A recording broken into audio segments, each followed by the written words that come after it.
Sir किसान border पर आकर बैठे हुए हैं, बात नहीं बन पा रही सरकार और किसानों के बीच में, और चुनाव नज़दीक है। आरोप लगना तय है, खालिस्तानी उग्रवादी इस तरीके के आरोप लग रहे हैं, और वहाँ से बयानबाजी भी हो रही है कि मोदी जी का ग्राफ नीचे गिरा देंगे, ग्राफ जो उठ गया है। कहाँ तक जायज़? देखो, मोदी जी का ग्राफ तो नीचे नहीं जा सकता, क्योंकि आज आपने उनका अधिवेशन भी देखा होगा और उनकी पॉलिसी भी देखी होगी। तो जिस हिसाब से हमारा विपक्ष तो बिखरा हुआ ही है, तो मोदी जी का ग्राफ कहाँ से, मोदी जी का ग्राफ तो नीचे नहीं गिर सकता, क्योंकि मोदी जी अभी ये विपक्ष ने हमारे इलेक्शन की तैयारी भी नहीं करी और उन्होंने तैयारियां भी शुरू कर दी है, पोलिंग एजेंट की और भी कई तैयारियां कर दी। तो मुझे तो नहीं लगता कि ग्राफ नीचे आएगा। आज जो बात है जमीन की, आज आपका 1 बीघा जमीन है तो 5,000 रुपये सरकार देता है, उस पर देता है कि नहीं देता है? आप खेसरा नंबर डालो, आजकल कहीं जाने की जरूरत, ऑनलाइन खेसरा नंबर डालो, आपके अकाउंट में पैसा 5,000 रुपये 1 बीघा पर आ जाएगा।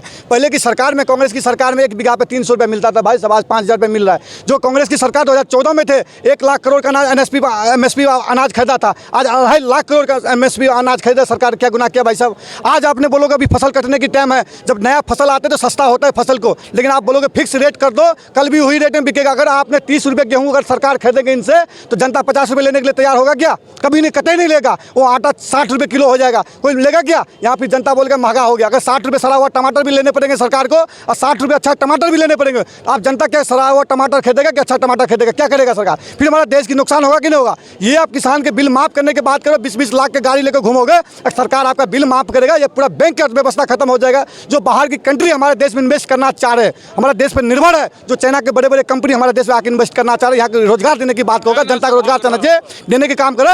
ये लोग चाहता है ताकि जो इन्वेस्ट है जो रुक जाए, नहीं आए हमारा देश में, यही करना चाह रहे भाई साहब ये। लेकिन मोदी का ग्राफ क्या करेंगे? योगी का ग्राफ कम नहीं पा रहे, ये मोदी को ग्राफ कोई कम नहीं कर पाएंगे। कुछ कहना चाह रहे थे आप? देखिए, वैसे तो मेरे को बोलना नहीं आता, मैं डिबेट टीवी पे ही देखी थी, मगर एक छोटी सी बात कहना चाहूँगा कि हमारे जो मोदी जी है ना, आराम से पेशेंस लेवल है उनमें दबा के, जल्दबाजी नहीं करते वो।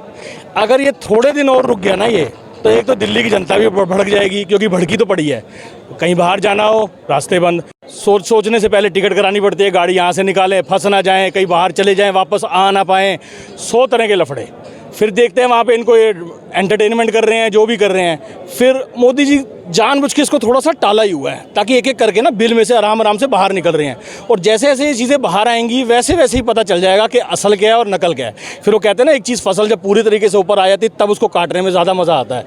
तो वो कहते हैं ना, जैसे शेव करने टाइम पे भी अच्छी तरीके से वो दाढ़ी फुला देता है, उसी हिसाब से वही हो रहा है कि ये जो भड़क जो ये हरकतें कर रहे हैं आराम से, ये सारी चीज़ें बाहर आ जाएंगी ना, उसके बाद अगर गवर्नमेंट एक्शन लेगी तो कोई बुरा नहीं मानेगा।